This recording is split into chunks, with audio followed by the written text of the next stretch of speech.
జరగలేదు కదా. అసలు వరద జలాలు ఉన్నాయా లేవా, ఉంటే ఎన్ని ఉన్నాయి, ఆ ఉన్న వాటిని మరి తెలంగాణకి ఎంత ఆంధ్రప్రదేశ్కి ఎంతనో లెక్క తేలాలనా వద్దా? అసలు మన గోదావరి నదిలో నికర జలాలు మాట్లాడుకుంటాం తప్ప వరద జలాల గురించి ఎప్పుడూ మాట్లాడం. వరద జలాల మీద ఆధారపడి ప్రాజెక్టులు కట్టరు.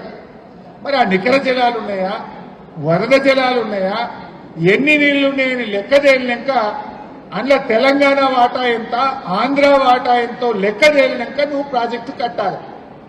కానీ లెక్క తేలకుండా ఏది మాట్లాడకుండా ఢిల్లీ తన చేతిలో ఉందని, చంద్రబాబు చెప్పు చేతుల్లో బీజేపీ ఉంది గనక బుల్డోజ్ చేసి ఇవాళ గోదావరి నీళ్లను ఆంధ్రాకు మళ్లించే కుట్ర జరుగుతా ఉంది. ఈ రేవంత్ రెడ్డి ఏమో చంద్రబాబు నాయుడు శిష్యుడు కదా, గట్టిగా మాట్లాడి మా